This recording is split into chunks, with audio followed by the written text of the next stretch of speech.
ഗാസയിൽ ഫലസ്തീനികൾ അനുഭവിച്ചുകൊണ്ടിരിക്കുന്ന ദുരന്തങ്ങൾക്ക് അറുതി വരണമെങ്കിൽ എത്രയും വേഗം തന്നെ പലസ്തീനെ ഒരു രാഷ്ട്രമായി അംഗീകരിക്കണമെന്ന നിർദ്ദേശം പുറത്തു വന്നിട്ട് കുറച്ച് ദിവസങ്ങളായി. ഇന്നിപ്പോൾ സ്വതന്ത്ര ഫലസ്തീൻ രാഷ്ട്രമെന്ന ആശയത്തിന് കൂടുതൽ പിന്തുണ ലഭിക്കുന്നു എന്നാണ് മനസ്സിലാക്കാൻ സാധിക്കുന്നത്. ഫ്രാൻസും UK-യും കാനഡയും ഈ ആശയത്തെ പിന്തുണച്ചുകൊണ്ട് രംഗത്ത് വന്നിരുന്നു. ഇതിനു പുറകെ ഇപ്പോൾ രംഗത്ത് വന്നിരിക്കുന്നത് സൗദി അറേബ്യയാണ്. ഫലസ്തീൻ രാഷ്ട്രം സ്ഥാപിക്കുന്നത് വരെ ഇസ്രയേലുമായി ഒരു ബന്ധവുമില്ലെന്നാണ് സൗദി വിദേശകാര്യമന്ത്രി അമീർ ഫൈസൽ ബിൻ ഫർഹാൻ പറയുന്നത്. ഗാസയെ മറ്റു ഫലസ്തീൻ പ്രദേശങ്ങളിൽ നിന്ന് വേർപെടുത്താനുള്ള ഏതൊരു ശ്രമത്തെയും സൗദി നിരാകരിക്കുമെന്നും മന്ത്രി ഊന്നിപ്പറയുകയുണ്ടായി. ദ്വിരാഷ്ട്ര പരിഹാരം നടപ്പാക്കൽ എന്ന വിഷയത്തിൽ സൗദി അറേബ്യയുടെയും ഫ്രാൻസിന്റെയും സംയുക്താഭിമുഖ്യത്തിൽ ന്യൂയോർക്കിൽ UN ആസ്ഥാനത്ത് നടന്ന അന്താരാഷ്ട്ര സമ്മേളനം സമാപിച്ച ശേഷം നടത്തിയ സംയുക്ത വാർത്താ സമ്മേളനത്തിലാണ് സൗദി മന്ത്രി തന്റെ നിലപാട് വ്യക്തമാക്കിയിട്ടുള്ളത്.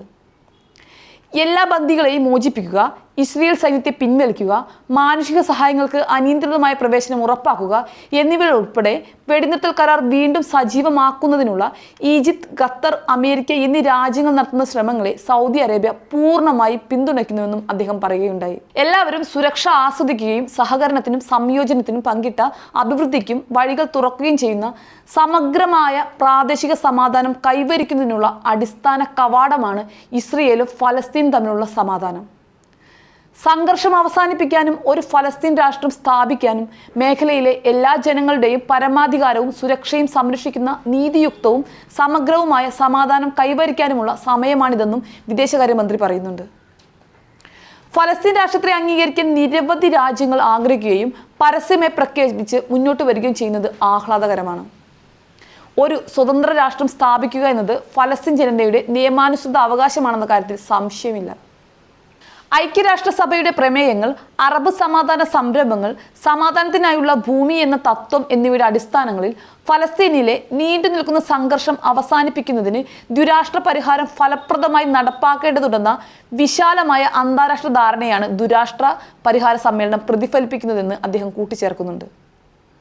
ഫ്രാൻസുമായി സഹകരിച്ചുകൊണ്ട് പലസ്തീൻ രാഷ്ട്രം സ്ഥാപിക്കുന്നതിനുള്ള അംഗീകാരം നേടുന്നതിനുള്ള അന്താരാഷ്ട്ര സമവായത്തെ ഒരു പ്രായോഗിക യാഥാർത്ഥ്യമാക്കി മാറ്റാൻ തന്റെ രാജ്യം ദൃഢനിശ്ചയം ചെയ്തിട്ടുണ്ടെന്ന് അമീർ ഫൈസൽ ബിൻ ഫർഹാൻ വെളിപ്പെടുത്തുകയുണ്ടായി.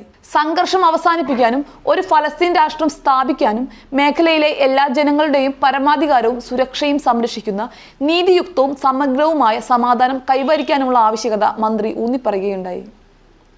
ഏറ്റവും ഉചിതമായ നിലപാട് തന്നെയാണ് സൗദി ഇക്കാര്യത്തിൽ എടുത്തിരിക്കുന്നത് എന്ന കാര്യത്തിൽ സംശയമില്ല.